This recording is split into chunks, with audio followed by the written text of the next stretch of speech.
guys, today's video is a first impressions on a foundation that I'm extremely excited about, and it is the Tarte Rainforest of the Sea Water Foundation, and I have the shade Porcelain, which I believe is a newer shade. I think they came out with a couple new ones somewhat recently. So the packaging does look really nice, frosted glass, pretty gradient top. I have not even opened this at all. The shade looks really good. I did swatch it in stores, and sometimes Sephora lighting can be kind of sketchy, but it still looks really nice, very neutral, almost a yellow tone, which is interesting because on the website the porcelain shade definitely looked kind of pink in the picture.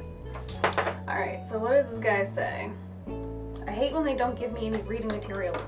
All right, so Sephora website says, a lightweight, full coverage, hydrating foundation to hydrate dry skin as it covers and masks any redness, dark spots, and uneven skin tone, softening the look of pores and fine lines. So I mean, it does seem like it's meant for people with like dry skin that like a hydrated look, and I've seen mixed reviews. A lot of people with oily skin said it really worked for them, so I figured it was worth a try. I haven't never applied foundation with like a dropper thing before, like ever in my life. Like, are you supposed to hold it down?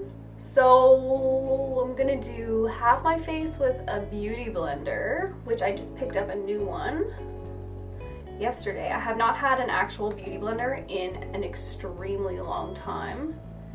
The last one I had was, I think, years ago, and my cat kind of ate it. Well, didn't actually eat it, but tore it apart.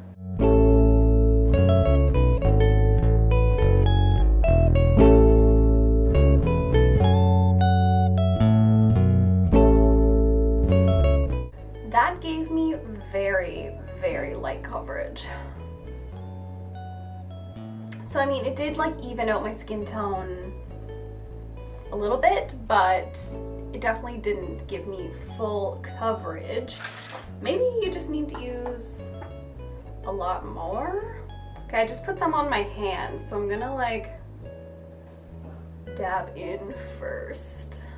In my opinion, it's still not full coverage. I do think I got like almost medium coverage. I like this kind of coverage personally. I think the color actually looks really good for my skin tone. It is, dare I say, almost my perfect match.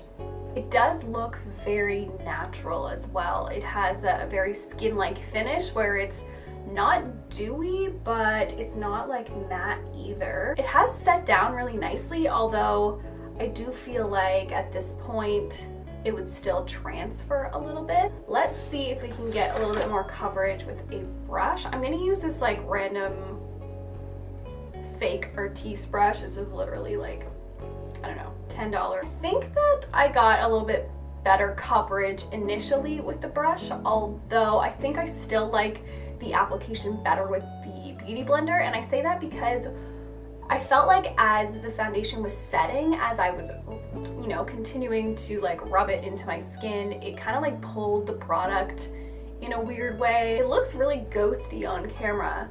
I mean, it's not that much different than my neck. So that kind of leads me to believe that this has a little bit of flashback. It doesn't say that it has SPF in it. I would say if you're thinking this is like a super, super dewy foundation, it's definitely not. I think it looks pretty semi-matte to me, and it does feel very velvety soft. I do think that it held up to the claim about blurring pores, like softening the face. I do feel like my nose looks really smooth. There are like a couple places on my face where it's like picking up on like flakes and like a little bit of peach fuzz, so I feel like really uneven skin texture.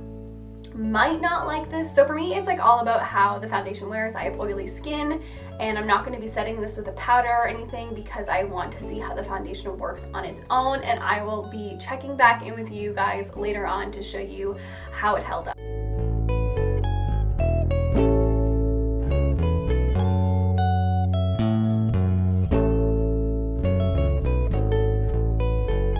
Guys, I'm back. The foundation has been on for almost 10 hours now, so let's take off the glasses. I have to say, it actually doesn't look that bad, but one thing I will say is that it does crease on me. So like in any of these lines here, this line here, even like, see on my eyelid, like you can see how it kind of gathered right there. This is something that if I had powdered my face probably would have helped a little bit. And I'm not exceptionally oily, which is nice. Do I feel perfectly matte? No. Is there a little bit of transfer? A tiny bit, yes. It did not oxidize, and that's like amazing. Like I rarely find foundations that don't oxidize. So the fact that this is a good color match for me, I'm definitely gonna hang on to it, try it out mixing it with some other foundations, and also try setting it with powders and things like that. Because the color is so good, I really wanna make it work. So all in all, this was a good money spent.